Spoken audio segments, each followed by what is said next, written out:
Hi, I'm Bill O'Reilly. Happy New Year. Thanks for watching us tonight. The straight story about the murders in Benghazi. That is the subject of this evening's Talking Points memo.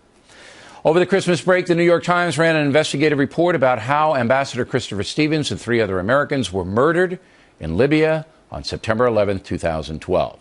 The story has been a sharp thorn for the Obama administration and for former Secretary of State Hillary Clinton because there were security concerns in Benghazi that were not addressed by the State Department, also because the administration's version about what happened was murky and allegedly misleading.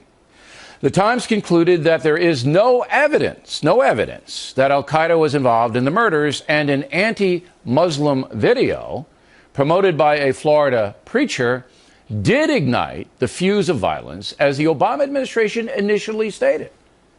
But a factor analysis of the Times article casts grave doubt on both of those conclusions. Let's look at the facts. The New York Times rightly claims that an anti-American group called Ansar al-Sharia was behind the attack. But the Times says the group is not affiliated with al-Qaeda. The evidence says otherwise. In August 2012, a few weeks before the attack, the Pentagon issued a report that said, quote, Ansar al-Sharia has increasingly embodied al-Qaeda's presence in Libya, unquote. But the Times does not mention the Pentagon's assessment in its article. An amazing lapse of reportage and a huge mistake if the paper wants its readers to believe it is covering hard news in a fair way. There's simply no excuse for not including the Pentagon's point of view. The Times also says, quote, the attack does not appear to have been meticulously planned. Nonsense. For more than 2 hours, dozens of Islamic thugs used rocket-propelled grenades and automatic weapons to assault the U.S. mission compound in Benghazi. Militants were seen on video cameras casing the mission before the attack, and they hid themselves until opening fire.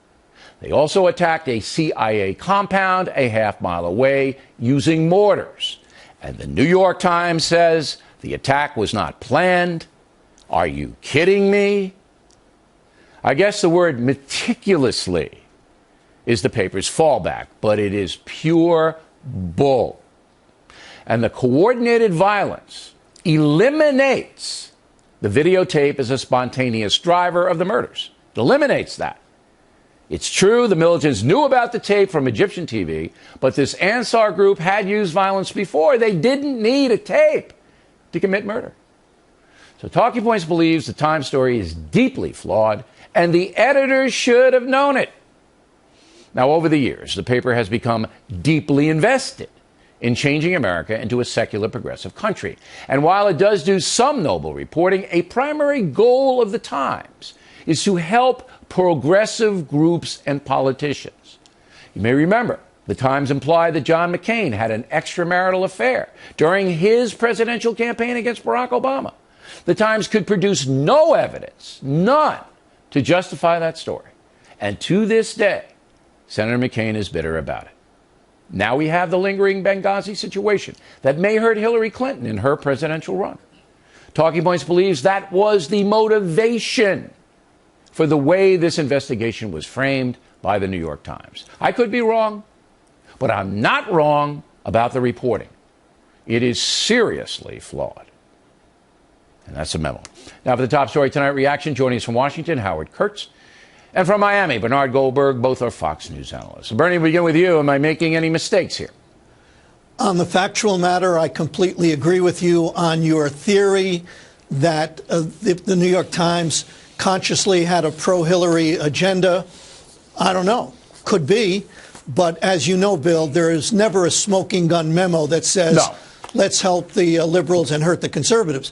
But I think the reason so many people think the way you do about this, two main reasons anyway. The first reason, on the main conclusion in the 7,000-word New York Times piece that al-Qaeda wasn't involved, you're right. There are many responsible people in responsible positions who don't agree with that. And one of those responsible people is a liberal Democrat on the House Select Intelligence Committee, a liberal Democrat who flat out says al-Qaeda was involved. The second reason is that was Adam Schiff in California.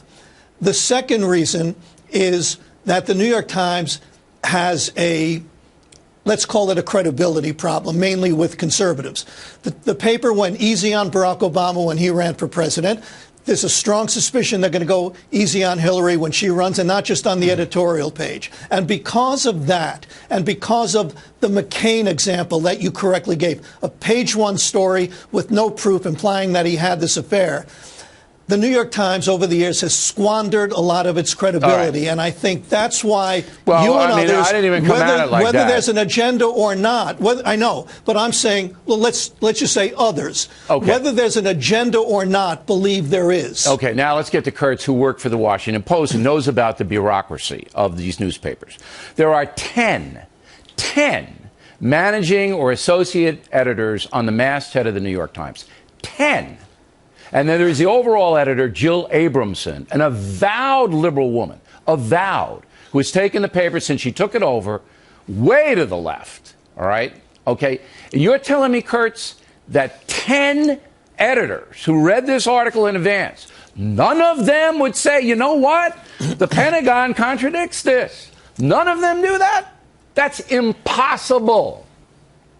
Some of the reporting here may be flawed. You pointed to a serious omission, Bill. But this was a serious attempt at journalism done over many months with many on-the-record interviews, including with the prime suspect in the case. And you're sophisticated enough to know, Bill, that even though the Times has a very liberal editorial page, that you don't have your Cairo bureau chief spend months on a story, which, by the way, didn't mention Hillary Clinton at all, in order to help a likely presidential candidate 2 years from now. It's not the way newsrooms work. Oh, you're kidding me, right? You're kidding me. You actually believe that this story, all right, is a serious piece of journalism? When you leave out the central tenet of what you're trying to say, no al-Qaeda involvement, you leave out the assessment of the Pentagon, and you're telling me that's serious? I said that was a serious omission, but even if you accept, and I know you don't, but even if you accept every sentence in this New York Times story as true, it paints a portrait of a compound in Libya that was left dangerously undefended, woefully unprepared. It does not make the administration look good. It does not make Hillary Clinton look good. I'm not saying it does that. It basically, though, what it does make the administration look credible, because it goes back to the videotape, which is what Susan Rice came out with, and why Republicans and some conservatives went wild, and says, yeah, the videotape was the reason, which is the two main things, Kurtz, the two main things, al-Qaeda and the tape, are wrong. Wrong. All right? Whether or according to almost every intelligence expert in the world, this Ansar al-Sharia group has ties with al-Qaeda. And they don't even mention it. Whether or not this group has ties with al-Qaeda or not, they were local extremists out to kill Americans. They've got to mention the other side, and they did not. All right. I'm giving, God help me, I'm giving Goldberg the last word on this, Goldberg. You got it.